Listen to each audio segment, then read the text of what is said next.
That narrows it down. Evan Koskos. Come to the stage, please.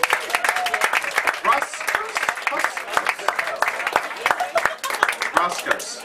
It's Evan Roskos. Do it again. I'm going to pick up again. Yeah, a little higher, I guess. There you go. Thank you. When I was a kid, I was friends in elementary school and middle school with this kid named Albie, and he was this very miserable, bratty prick. And he, like, everybody knew this, all the moms in town didn't like him, but he lived 2 doors down, and in my neighborhood it was kind of like, you know, you hang out with him, and that's okay, because we weren't really old enough to know we shouldn't hang out with him. There were about 3 or 4 of us that should have known better. And he used to do a lot of stuff that would get us in, like, it would have gotten us in trouble if we did it outside of his presence, but we all just kind of fell under his spell and kind of had bad language and bad jokes and all this stuff. And he used to do this one particular thing that was insane, and it was called Court is in Session. And it was this game where he would put our mothers on trial. Because I guess he did not like them. His mother was really nice, and so I thought if his mom was really mean and terrible, he would be jealous of us for having nice moms. But his mom was really nice, and so for some reason he wanted to put our moms on trial. So he had Court in Session, right? And he had this big, like, phallic, like, wiffle ball bat, okay? And he used to slam it against a tree, and he would yell, "Court is in session!" And the 3 or 4 of us that were there would just sit on this log in his backyard in this, like, cave of bushes where no one could see us. And we would put up with this, and he would go down the line, and he would be like, "Craig, you are Chinese? So you eat a lot of rice, and your mother goes around like this," and he would do all these just, like, offensive, like, Chinese, but, like, really bad, like, elementary school, like, insults. And Greg would just be like, "Just shut up, man, that's not funny." But nobody would actually get up and do anything. And then he would go to Brian, and Brian's mom was, you know, really stuck up and pale, and so she was always like, "Brian, honesty is the best policy. Are you masturbating in there? You should tell me these things, because honesty..." And Brian would be like, he was real introverted, and he was just like, no, just shut up, that's not funny. But, like, we would sit there, and then he would come to me, and at the time, my mother bought all my clothes at the Husky section of JCPenney. And so I was really fat, but also my mom was fat, and my mom was Saturn, and Saturn was going to eat Jupiter's son. And he would do this, and sometimes he was so exuberant. One time he did, you know, Court is in Session, and he hit so hard that he broke the bat. And in this moment of joy where he had done something destructive, he pulled his pants down and spread his ass and spun around.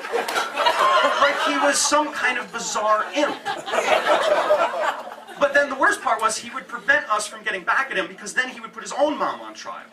He would say, "My mom is just a terrible bitch, and she always yells at my sisters, and she always tells me to do my homework." And it wasn't really caustic enough, but we couldn't actually say anything because she was really nice. So he, like, cut it. And it would be bad if he didn't do that in front of, or if he just did it, like, on the side. But then he talked to her like this in public. Or at least in front of us. And one day I went over and I said, "You know, Albie, you want to come out and play and, you know, like, abuse me?" And he was like, "Yeah, let me go ask my mom." And so he was, "Mom, can I go out and play?" And she's like, "No, Albie, I'd really like you to do your homework. Like, I asked you to do 3 times already." And she turned around and was in the kitchen, and I'm standing there, and he just goes, and he just gets this, like, shit-eating grin, and he's, like, flipping her off, like, real excited about it. And I'm looking at this, and I'm like, "Oh my God." And she turns around while he's doing it, and she just gives him this look like, "You're that kid?" Okay? And I'm standing there, and I just turned beet red, because now I'm in trouble because he's doing something bad. But the look she gave me was worse, because it was like, "Why aren't you policing my son? Why doesn't one of you beat the crap out of him? Because I can't. I will be taken away." And I don't know if that was the real look, but that's what it felt like. I felt embarrassed for myself. Because in my house, my mother, you wouldn't even think to do that, because she would know. And if we did this to her, off, right? Like, that is it. And then in trouble for the blood, right?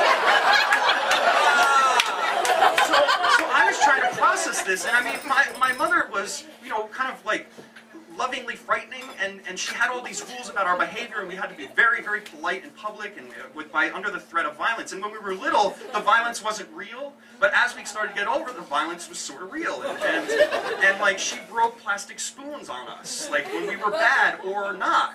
So, like, it was a weird experience. And so now, So comparing those two things was tough, and my sister in particular had it kind of more rough than me because I just kind of like shut down and didn't do or say anything to get in trouble. My sister often was the brunt of a lot of my mother's anger, and she didn't actually even come close to what this kid Albie used to do. But there was this feeling in my house that all the chaos and stuff was just constantly directed at my sister. And so one day, my sister comes out to get me, right? And Albie and I are in the backyard, and we're playing whatever we're playing, right? And I could make something up, but I don't remember. And so my sister comes out and says, oh, you know, Evan, we have to go inside and eat dinner. And Albie's like, yeah, you better go in now before your mom eats it all. And my sister, who for years would fight with my mother, like for years, would have screaming matches and abusive fights.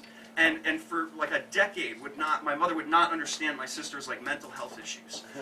Here's my sister who just like, who's 4'11" still, just leaps at this kid and falls on top of him and doesn't beat the shit out of him, leaps on him and gets him on the ground. And all of a sudden, in my mind, I'm remembering this motto my mother used to constantly have on repeat.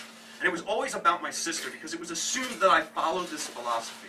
It was, you don't have to love me, but you have to respect me. And that was the motto, that my sister was always breaking that. She didn't love my mother, and that didn't matter, but she didn't respect her. And all I remember is standing there as this kid and watching my sister leap on Albie and almost give him the beating he deserved. But she just got up and said, you don't talk about our fucking mother, you get out of here. And I was just a kid standing there, just watching this. And I don't know if it was love or respect, but I know I didn't do it. The end.